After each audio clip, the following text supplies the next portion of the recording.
ఎవరి మీదైనా చేశామా? కేసులు పెట్టించామా? అరెస్ట్ చేయించామా? జైళ్లలో పెట్టించామా? ఎవరూ చేయలేదే.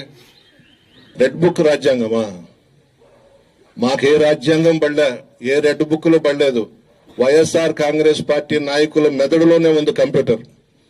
అందరి పేర్లు ఎక్కిస్తా ఉన్నాం, ఎవరిని వదిలిపెట్టాం. రాబోయేది మా ప్రభుత్వమే, అది గుర్తుపెట్టుకోండి. ముఖ్యంగా పోలీస్ డిపార్ట్మెంట్కి మనవి చేస్తా ఉన్నా, నిజాయితీగా చేయండి. మీరు వేసుకున్న కాకి బట్టలకి గౌరవం ఇవ్వండి, డిపార్ట్మెంట్కి గౌరవం ఇవ్వండి. ఎటువంటి ఆఫీసర్స్ చేశారు మీ డిపార్ట్మెంట్లో? వ్యాస్ గారు, ఉమేష్ చంద్ర గారు, పెద్ద పెద్ద ఆఫీసర్స్ నిజాయితీగా చేశారు. ఏ ముఖ్యమంత్రికి తల వంచకుండా చేశారు, ఏ మంత్రికి తల వంచకుండా చేశారు, ఏ ఎమ్మెల్యేకి తల వంచకుండా నిజాయితీగా చేసిన ఆఫీసర్స్ వాళ్ళు. ఆ విధంగా ఉండాలి పోలీస్ డిపార్ట్మెంట్ అంటే. ఈరోజు అధికారం వాళ్ళకు ఉండొచ్చు, వాళ్ళు చెప్పినట్టు ఆడతారా? ఎందుకు అంత నీచంగా బతకాల్సిన అవసరం ఏముంది పోలీస్ డిపార్ట్మెంట్కి? నిజాయితీగా ఉండండి. ఆ డిపార్ట్మెంట్లో కూడా నిజాయితీ పరులైనటువంటి ఆఫీసర్స్ కూడా ఉన్నారు, నేను కాదనట్లేదు, వాళ్ళని అభినందిస్తున్నాను.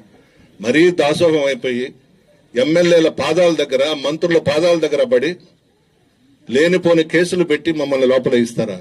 ఈరోజు నేను, చలపతి, నాతో పాటు 18 మందిని కొడవలూరు పోలీస్ స్టేషన్లో మంగళవారం, శుక్రవారం సంతకాలు పెడుతున్నాం. మా కుటుంబ చరిత్రలో లేదు, వెళ్తున్నాం.